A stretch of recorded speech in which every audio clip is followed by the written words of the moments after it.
3 mars 2011, à Bobo, ils ont blessé au moins 3 personnes qui avaient pris part à une manifestation des femmes pro-Ouattara. Et le 17 mars 2011, ils ont blessé au moins 60 personnes au marché d'Abobo ou dans les environs en bombardant au mortier un secteur densément peuplé.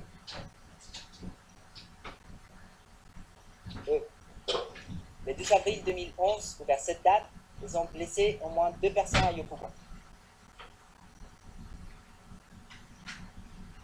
Les crimes en cause ont été commis pour des motifs d'ordre politique, national, ethnique ou religieux. Les victimes de ces crimes ont été prises pour cible parce qu'elles étaient considérées comme des membres des groupes politiques d'Alassane Ouattara ou des partisans de ces derniers, ou parce qu'elles vivaient dans des quartiers d'Abidjan perçus comme des bastions de celui-ci. En outre, les cibles étaient souvent choisies pour des motifs ethniques, entre parenthèses principalement des Dioula et des Baoulés, religieux, entre parenthèses des musulmans, ou nationaux, entre parenthèses des ressortissants des pays d'Afrique de l'Ouest tels que les Mali, le Burkina Faso ou le Nigeria, ainsi que des Ivoiriens d'ascendance ouest-africaine. Charles Blé Goudé, Laurent Gbagbo et les autres participants au plan commun considéraient les membres des groupes politiques, ethniques, nationaux et religieux sus-mentionnés comme des partisans d'Alassane Ouattara. Du 27 novembre 2010 jusqu'au 12 avril 2011, ou vers cette date, à Abidjan, les forces pro-Gbagbo ont mené une attaque généralisée et systématique contre la population civile considérée comme favorable à Alassane Ouattara. Attaque qui a consisté en la commission multiple d'actes criminels, en l'application de la politique des forces pro-Gbagbo dirigée par Laurent Gbagbo et son entourage immédiat, y compris Charles Blé Goudé. Les crimes en cause ont été commis dans le cadre de cette attaque. Charles Blé Goudé a contribué à la commission des crimes en cause de la manière suivante. A. Charles Blé Goudé a participé à la conception et à la mise en œuvre du plan commun qui s'est traduit par la commission des crimes en cause.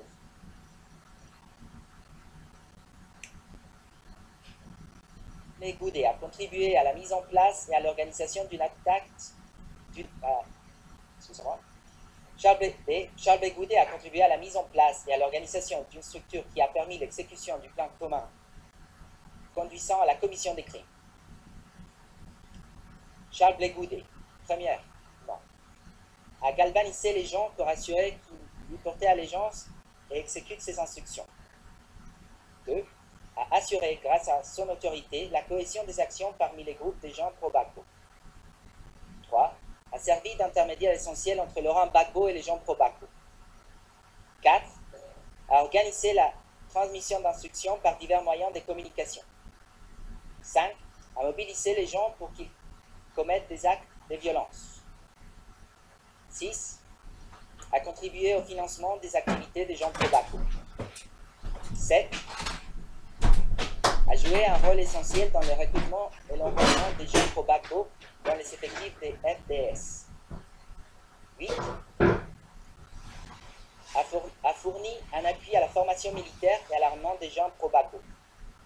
9. A contribué au recrutement des mercenaires pro-Gbagbo. Et 10. A soutenu et encouragé la coopération entre les gens pro-Gbagbo, les milices et les FDS. C.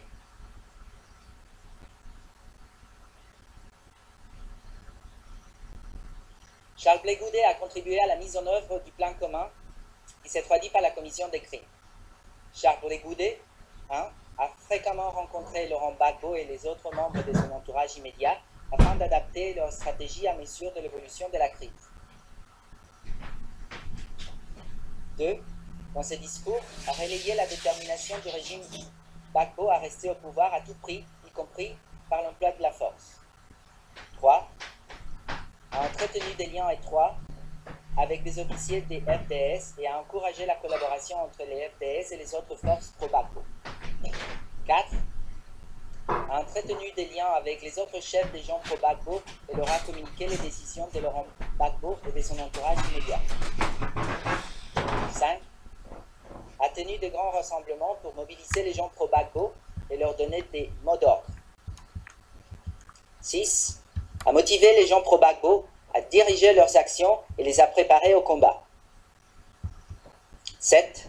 A encouragé et approuvé les actions des forces pro-Gbagbo. 8. A incité les gens pro-Gbagbo à s'enrôler dans les FDS et à contribuer à la réorganisation des forces pro-Gbagbo.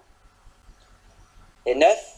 A créé un environnement propice à la commission des crimes. D.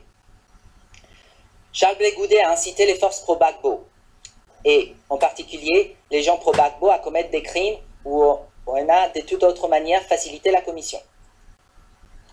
Il a 1. Utilisé une rhétorique xénophobe. 2. Fait porter au camp Ouattara la responsabilité des violences commises pendant la crise post-électorale. 3. Accuser les partisans d'Alassane Ouattara et la communauté internationale d'avoir des intentions génocides contre les Ivoiriens. 4. Désigner les civils considérés comme des partisans d'Alassane Ouattara comme cible des attaques des auteurs des crimes. 5. Appeler les gens à ériger des barrages routiers, à surveiller leurs quartiers et à identifier et dénoncer tout étranger qui s'y trouverait. 6. Féliciter les gens pro-Gbagbo pour leurs actions et leur a demandé de continuer à lutter pour Laurent Gbagbo et pour défendre la population contre les rebelles. 7. Légitimer les actions des gens pro-Gbagbo. 8. Utiliser les médias et d'autres moyens de communication pour diffuser ces messages de haine. En posant ces actes, Charles Blé Goudet avait l'intention et la connaissance requise relativement au crime en cause. En outre, il savait que son comportement faisait partie d'une attaque généralisée ou systématique dirigée contre une population civile en application ou dans la poursuite de la politique ou entendait qu'il en fasse partie. Deuxièmement, qualification juridique des faits.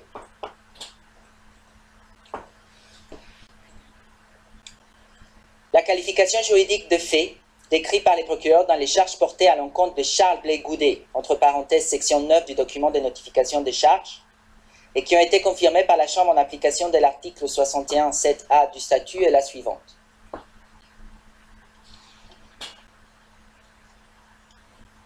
Charge numéro 1. Meurtre constituant un crime contre l'humanité. Eu égard aux faits et circonstances exposés plus haut, Charles Blé Goudet est responsable en vertu de l'article 7.1a du statut du crime contre l'humanité qui constitue le meurtre d'au moins 184 personnes commis par les forces pro-Gbagbo.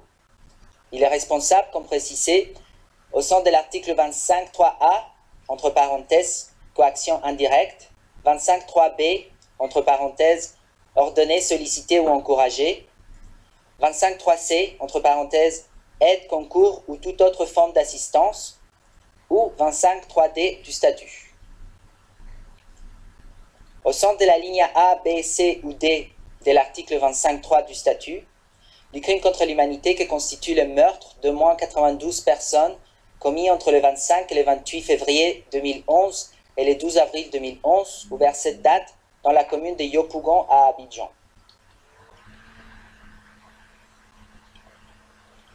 Au sens de la ligne B, C ou D de l'article 25.3 du statut du crime contre l'humanité qui constitue le meurtre d'au moins 45 personnes, commis entre le 16 et le 19 décembre 2010 pendant et après une marche des partisans d'Alassane Ouattara qui se rendaient au siège de la RTI. Au sens de la ligne C ou D de l'article 25.3 du statut du crime contre l'humanité qui constitue le meurtre de moins 47 personnes commis le 3 mars 2011 dans les contextes d'une manifestation des femmes pro-Ouattara dans la commune d'Abobo et le 17 mars 2011 au marché d'Abobo ou dans les environs, en bombardant au mortier un secteur densément peuplé. Charge numéro 2. Viol constituant un crime contre l'humanité. Eu égard aux faits et circonstances exposés, Charles Blé Goudet est responsable, en vertu de l'article 7.1g du statut, du crime contre l'humanité qui constitue le viol d'au moins 38 personnes commis par les forces pro-Gbagbo. Il est responsable, au sens de l'article 25.3a entre parenthèses, coaction indirecte. 25.3b, entre parenthèses, ordonner, solliciter ou encourager. 25.3c, entre parenthèses, aide, concours ou toute autre forme d'assistance. Ou 25.3d du statut. Au centre de la ligne A, B, C ou D de l'article 25.3 du statut, du crime contre l'humanité que constituent les viols d'au moins 22 femmes, commis le 12 avril 2011 ou vers cette date dans la commune de Yopougon à Abidjan. Au sens de la ligne B, C ou D de l'article 25.3 du statut, du crime contre l'humanité que constituent les viols d'au moins 16 femmes et filles commis entre le 16 et le 19 décembre 2010, pendant et après une marche des partisans d'Alassane Ouattara qui se rendait au siège de la RTI. Charge numéro 3. Autres actes inhumains ou tentatives de meurtre constituant un crime contre l'humanité. Eu égard aux faits et circonstances exposés, Charles Blé Goudet est soit responsable en vertu de l'article 7.1k du statut du crime contre l'humanité que constituent les autres actes inhumains, à savoir des actes ayant causé à au moins 126 personnes des grandes souffrances et des atteintes graves à leur intégrité physique commis par les forces pro-Gbagbo. Soit responsable, en vertu des articles 7.1a et 25.3f du statut, du crime contre l'humanité que constitue la tentative de meurtre commis par les forces pro-Gbagbo. Il est responsable, comme précisé ci-dessous, au sens de l'article 25.3a, entre parenthèses, coaction indirecte, 25.3b, entre parenthèses, ordonner, solliciter ou encourager, 25.3c, entre parenthèses, aide, concours ou toute autre forme d'assistance, ou 25.3d du statut. Au sens de la ligne A, B, C ou D de l'article 25.3 du statut, du crime contre l'humanité que constituent les autres actes inhumains ou du crime contre l'humanité que constitue la tentative de meurtre d'au moins 9 personnes commis entre le 25 et le 28 février 2011 et le 12 avril 2011 ou vers cette date dans la commune de Yopougon à Abidjan. Au sens de la ligne B, C ou D de l'article 25.3 du statut, du crime contre l'humanité que constituent les autres actes inhumains ou du crime contre l'humanité que constitue la tentative de meurtre d'au moins 54 personnes commis entre le 16 et le 19 décembre 2010 pendant et après une marche des partisans d'Alassane Ouattara qui se rendaient au siège de la RTI. Au sens de la ligne C ou D de l'article 25.3 du statut du crime contre l'humanité que constituent les autres actes inhumains ou du crime contre l'humanité que constitue la tentative de meurtre d'au moins 63 personnes commis le 3 mars 2011 dans le contexte d'une manifestation des femmes pro-Ouattara dans la commune d'Abobo et le 17 mars 2011 au marché d'Abobo ou dans les environs, en bombardant au mortier un secteur densément peuplé. Charge numéro 4.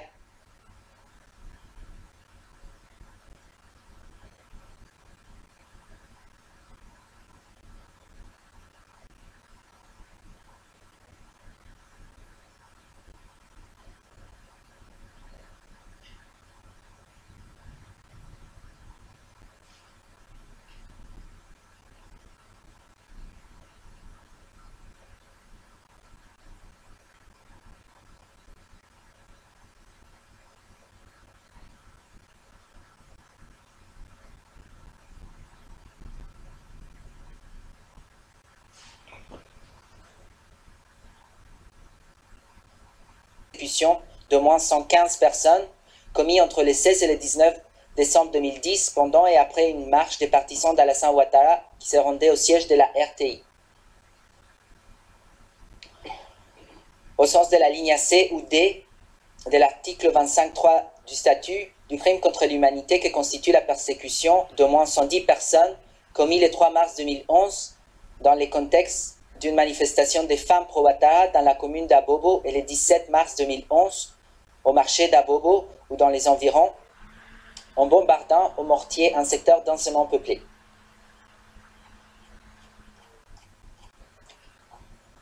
Merci, Monsieur le Président.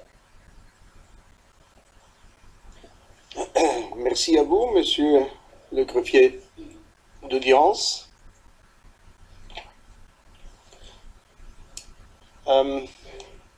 Maintenant, après la lecture du chef d'accusation, et conformément à l'article 64.8a du statut du Rome, c'est à la Chambre de demander aux accusés s'ils ont bien compris les charges. Monsieur Laurent Gbagbo, comprenez-vous la nature des charges?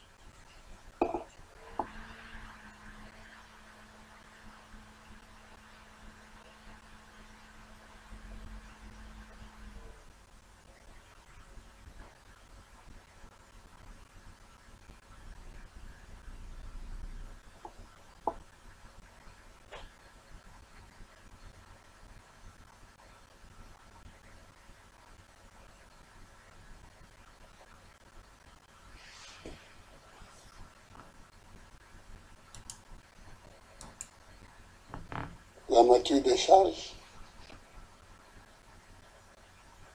Merci beaucoup, Monsieur Gbagbo. Monsieur Charles Blé Goudet, comprenez-vous la nature des charges?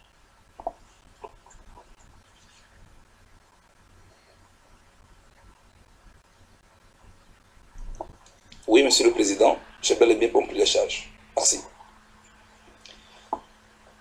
Merci beaucoup à vous. La Chambre demande maintenant à chacun des accusés s'il souhaite les dire coupables ou non coupables, tel que prévu également à l'article 64.8a du statut du Rome. Monsieur Gbagbo, plaidez-vous coupable ou non coupable? Merci, Monsieur le Président. Je plaide non coupable. Merci beaucoup. La même question à Monsieur Blé Goudet. Plaidez-vous coupable ou non coupable? Merci, Monsieur le Président. Je ne reconnais pas ces charges, par conséquent, je plaide non coupable. Merci. Merci beaucoup à vous.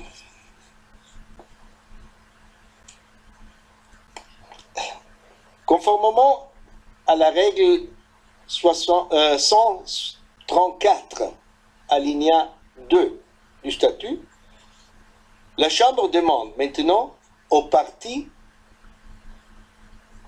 si elles ont des exceptions à soulever ou des observations à présenter concernant le déroulement de la procédure postérieure à l'audience de confirmation. Je demande, avez-vous, parties et participants, des exceptions à soulever ou des observations à présenter? Le procureur? La procureure, sorry. We do not have any. Madame Bensouda, nous n'en avons pas pour le moment. Gbagbo? Merci, Monsieur le Président. Nous avons des observations à présenter. Et c'est le professeur Jacobs qui, au nom de la défense, présentera ces observations. Oui. Monsieur Knops, la défense de la...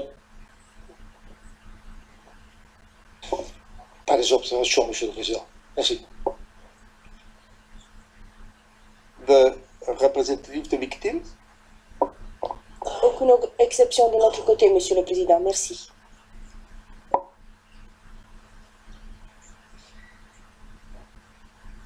Alors, la...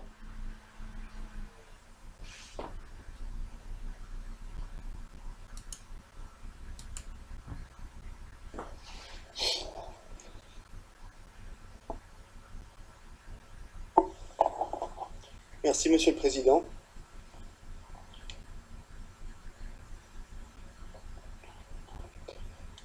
Monsieur le Président, Madame, Monsieur les juges, en application de la règle 134.2 du règlement de procédure et de preuve, la défense souhaiterait présenter un certain nombre d'observations sur la procédure qui a été suivie depuis la confirmation des charges. Au préalable, il est important de rappeler que la procédure n'est pas simplement une série de règles techniques et ésotériques qui viseraient à détourner l'attention de l'essentiel qui serait la discussion du fond de l'affaire. La procédure est au contraire la façon dont se réalise l'ambition de la justice pénale internationale de juger des personnes dans le respect le plus strict de leurs droits fondamentaux.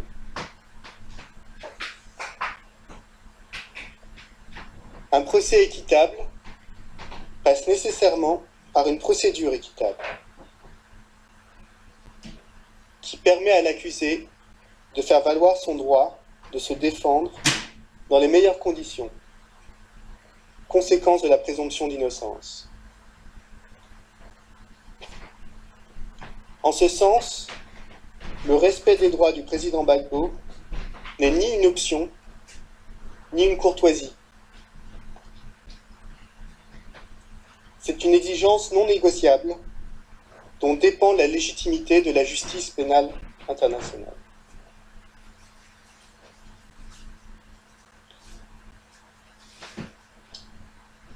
Cela étant posé, la défense va brièvement aborder 3 points. Le rôle de la représentante légale des victimes, le temps et les facilités nécessaires à la préparation de la défense, et les obligations du procureur en matière d'enquête.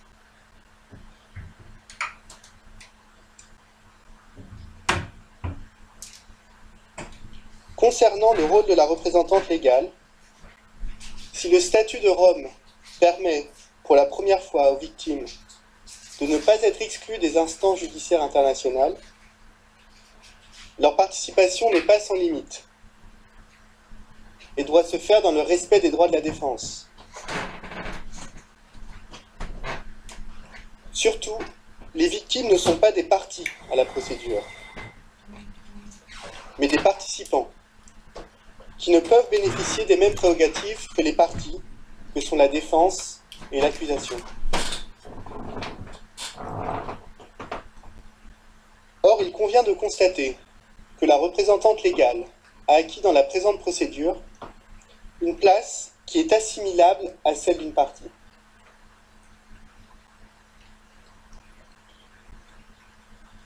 À titre d'exemple, le juge unique dans la présente affaire a posé comme principe que la représentante légale pouvait avoir accès par principe à l'intégralité du dossier de l'affaire, y compris les éléments confidentiels.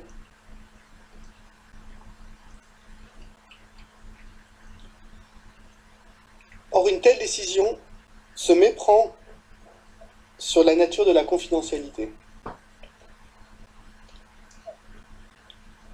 Les différences de classification concernant les documents ne s'expliquent que parce qu'il existe une différence fondamentale entre les protagonistes au procès.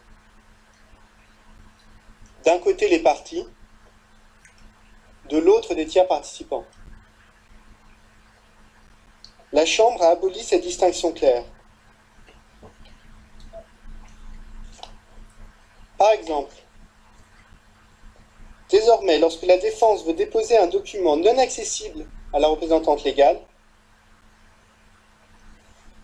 elle est invitée à le faire de manière ex parte. Je répète, ex parte.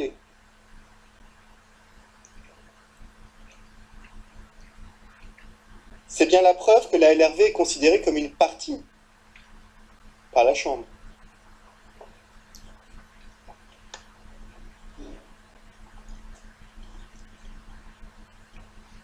De manière plus générale, selon la jurisprudence de cette Chambre sur la participation des victimes, et contrairement à l'esprit du statut, le simple fait de pouvoir participer est désormais considéré par les juges comme un intérêt personnel des victimes justifiant en retour la participation. On voit bien ici le problème et la circularité du raisonnement. C'est une présomption irréfragable de participation qui est créée, qui de décision en décision transforme la représentante légale en véritable partie à la procédure, avec un droit de participation quasi automatique.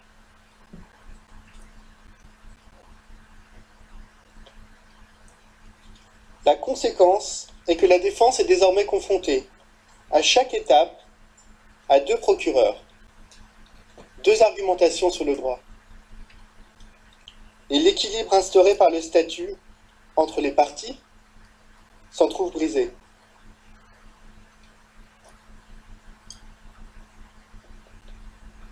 La défense note à cet égard les propos tenus par la représentante légale lors de la conférence de presse d'hier, qui sont particulièrement éclairants.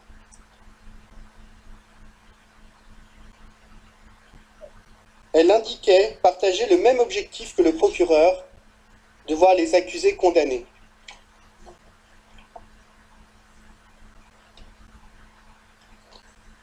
Or, si la représentante légale est attachée à la justice, elle doit être attachée au respect de la présomption d'innocence.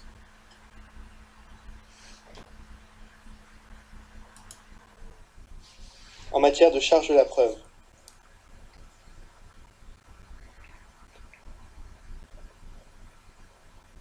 C'est cela, un véritable attachement à la justice. C'est cela, un véritable attachement à la justice. Et non que les accusés soient condamnés coûte que coûte, parce que la représentante légale le souhaiterait. Dans ce cas-là, à quoi bon tenir un procès ?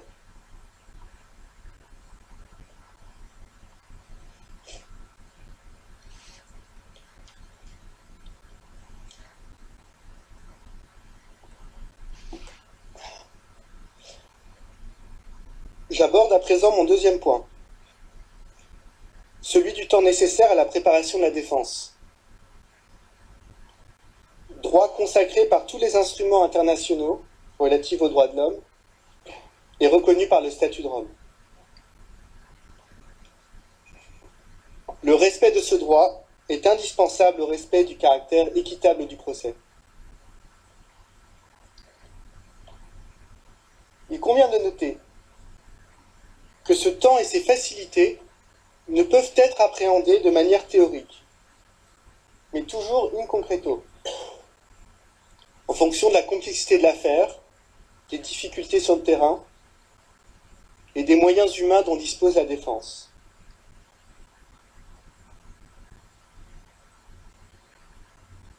Autrement dit, le calcul de ce temps doit être fondé sur des éléments concrets et clairs, sous peine que l'exercice de ce droit soit illusoire.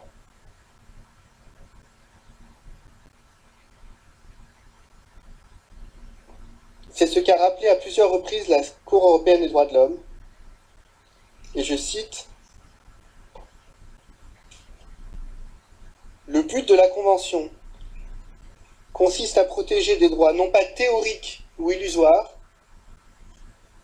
mais concrets et effectifs. La remarque vaut spécialement pour ceux de la défense, eu égard au rôle éminent que le droit à un procès équitable joue dans une société démocratique. Dans cet esprit, la défense a déposé à plusieurs reprises des soumissions exposant de manière claire et détaillée le temps dont elle devrait disposer en vue de la préparation du procès, en fonction notamment de la complexité de l'affaire et de ses moyens.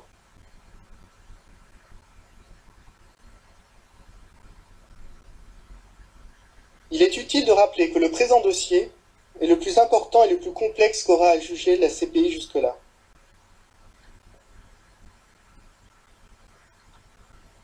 Par exemple, en ce qui concerne les éléments de preuve, dans la présente affaire, les parties ont divulgué environ 12 000 pièces.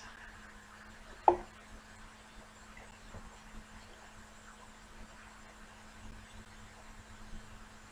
12 000 pièces, dont plus de 10 000 pour le procureur, ce qui équivaut à plus de 70 000 pages de documents et 470 heures de vidéos.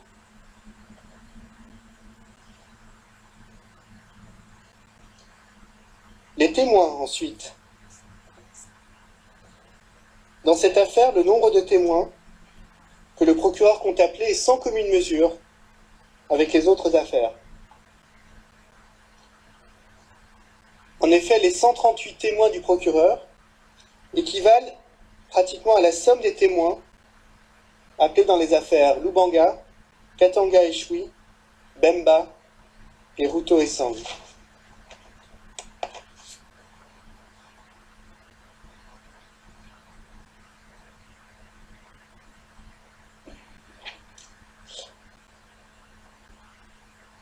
Au final, sans jamais se prononcer sur les calculs présentés par la défense, la Chambre a fait une estimation globale, considérant que la défense devait bénéficier d'un temps de préparation de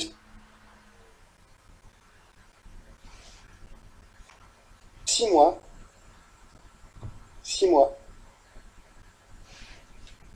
entre la présentation de son cas.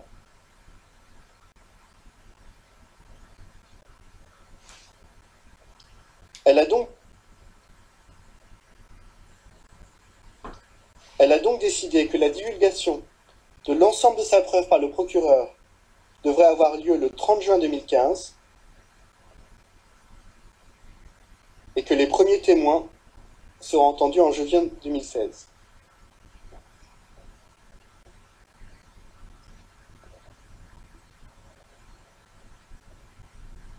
Or, que s'est-il passé après le 30 juin 2015 ? Après le 30 juin 2015, il s'est passé que le procureur, qui a sciemment continué à enquêter jusqu'au dernier moment, n'a jamais eu l'intention de respecter la date du 30 juin et a déposé pas moins de 8 demandes de divulgation tardive, qui ont toutes été acceptées.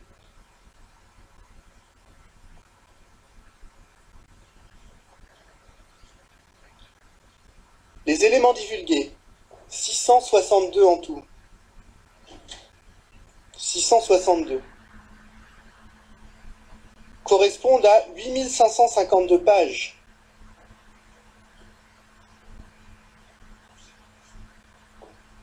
« 8500 pages et 5 heures de vidéo, et sont, selon les dires du procureur lui-même, importants.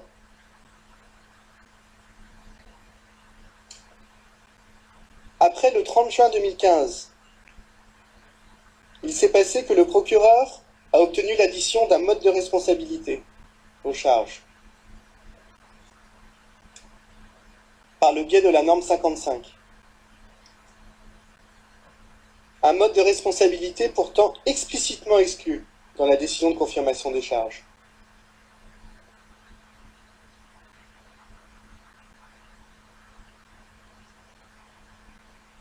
Après le 30 juin 2015, il s'est passé que le procureur a déposé un mémoire préliminaire de 250 pages et structuré la conduite du procès en anglais, alors que le bon sens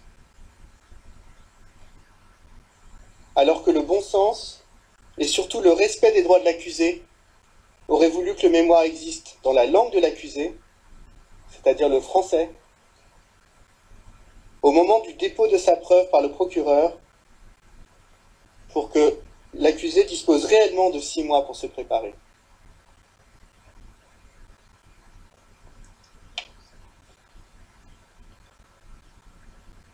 La traduction définitive du mémoire préliminaire n'a été communiquée à Laurent Gbagbo que le 23 octobre 2015.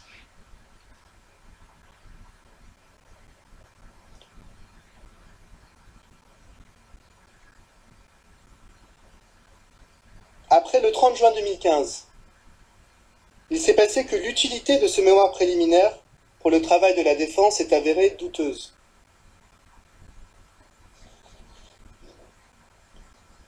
La logique voudrait en effet que le procureur y référence tous ces éléments de preuve, tous ces témoins.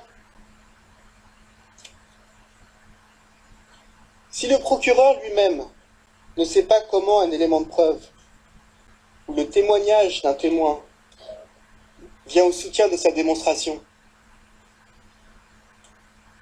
comment la défense et les juges pourraient-ils le deviner?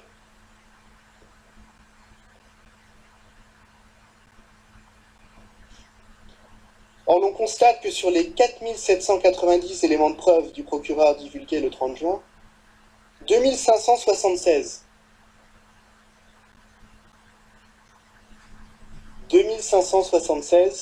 soit presque 55%, plus de la moitié de ces éléments ne sont pas inclus dans le mémoire préliminaire.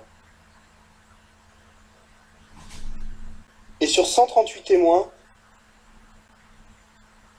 11 ne sont pas inclus dans le mémoire préliminaire.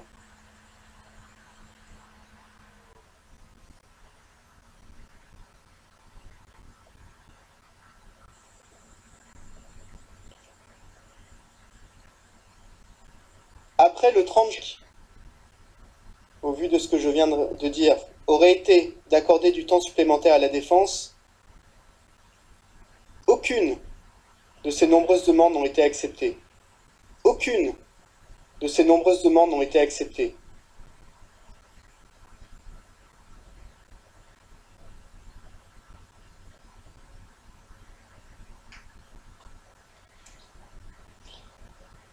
Après le 30 juin 2015, il s'est passé qu'alors que l'on touche ici à un droit fondamental de l'accusé, et donc au caractère équitable du procès, la défense n'a jamais été autorisée à faire appel des différentes décisions des juges relatives à la préparation du procès.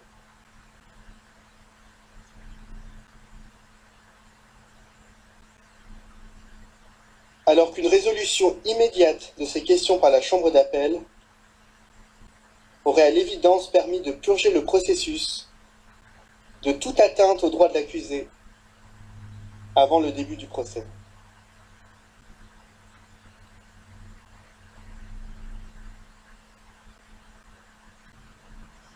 Dans ces conditions, l'on constate qu'après le 30 juin 2015, il s'est passé que les 6 mois, déjà courts, accordés à la défense pour se préparer, se sont mécaniquement vus réduits au fur et à mesure que plus de temps était accordé au procureur.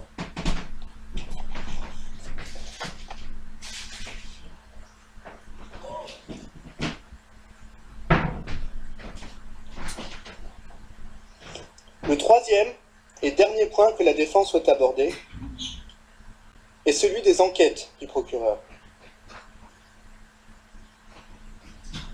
Rappelons qu'en vertu de l'article 54 du statut, et je cite, « Pour établir la vérité, le procureur étant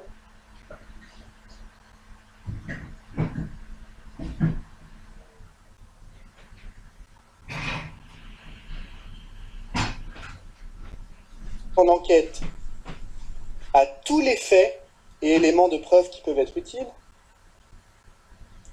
et, ce faisant, enquête tant à charge qu'à décharge. »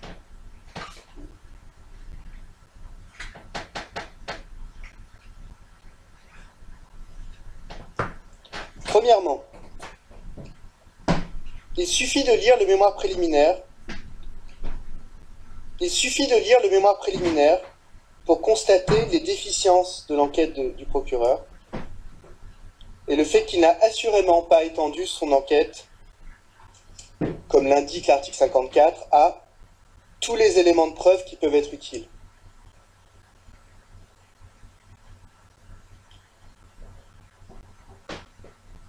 Le procureur a pourtant l'obligation de fournir au juge tous les éléments utiles à l'établissement de la vérité. Pas seulement des bribes d'informations qui pourraient venir au soutien uniquement de sa thèse.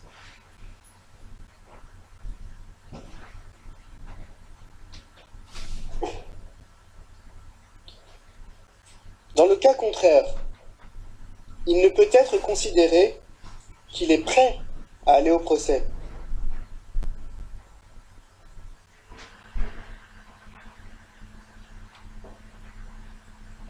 Rappelons que dans d'autres affaires, comme l'affaire Katanga et Choui, le procureur a été rappelé à l'ordre par les juges pour n'avoir pas porté à leur attention des éléments importants.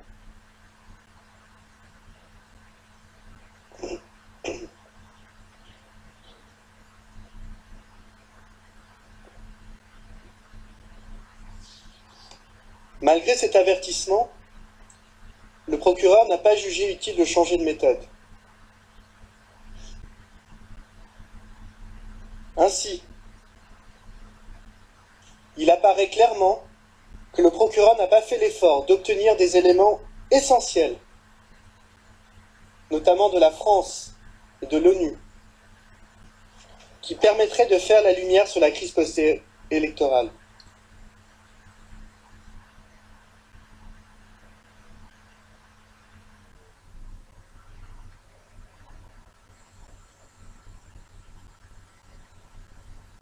Et qui n'a pas pris d'essayer le temps existant à l'époque en Côte d'Ivoire.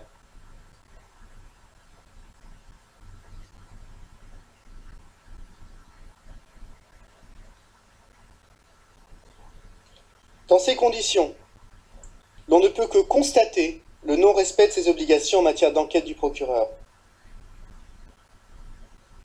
Et il est à craindre que le procès ne s'engage sur la base d'éléments parcellaires et incomplets qui ne permettront pas au juge de se prononcer en connaissance de cause.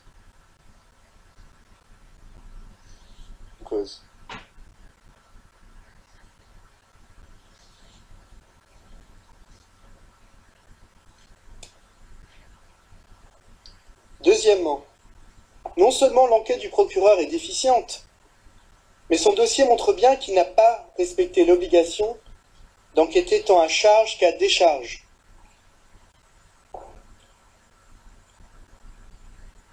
Que constate-t-on à la lecture du mémoire préliminaire?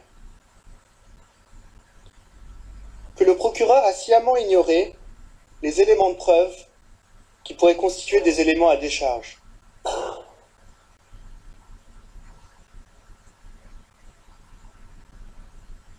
Cette attitude du procureur est d'autant plus regrettable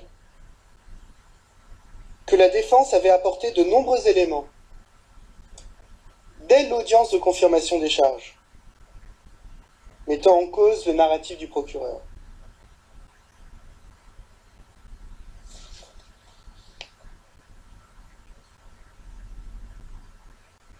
Le procureur les a-t-il vérifiés? Les a-t-il intégrés dans son enquête? Non. Surtout, la chambre préliminaire elle-même, lorsqu'elle prononçait l'ajournement, en juin 2013, estimait que les éléments apportés ne pouvaient, et je cite, « en aucune façon être présentés comme le résultat d'une enquête complète et en bonne et due forme, menée par le procureur, conformément à l'article 54 1A du statut. » Et demander au procureur de fournir à la Chambre une liste conséquente d'éléments manquants.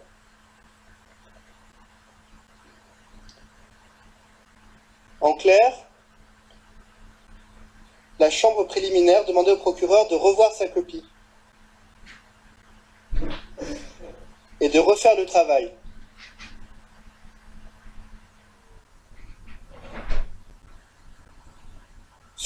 les charges puissent être confirmées. Où sont tous ces éléments dans le mémoire préliminaire? Nulle part. Ces manquements sont bien plus qu'une violation préoccupante du statut.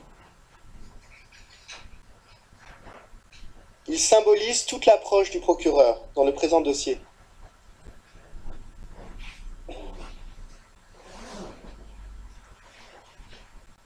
La réalité, et j'en termine là, Monsieur le Président, Madame, Monsieur les juges, c'est que depuis 4 ans maintenant, le procureur a adopté 4 ans maintenant. Le procureur a adopté une certaine vision de la Côte d'Ivoire. Une certaine vision de la crise post-électorale. Une certaine vision du rôle de Laurent Gbagbo, dont il est incapable de se départir, quels que soient les faits contraires.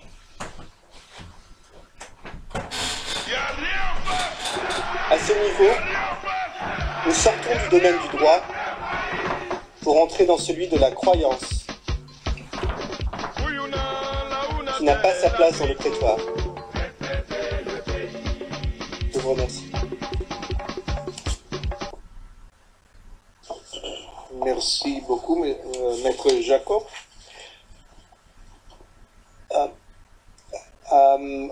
I would now give... Alors, je vais donner la parole à l'autre partie afin qu'elle réponde, si elle le souhaite, bien sûr, après avoir entendu les observations. Mais n'oublions pas qu'il est 11h moins 5. En fait, je vais lever l'audience, donner la possibilité aux parties de réfléchir, et nous reprendrons à 11h30. L'audience est levée, nous reprendrons à 11h30.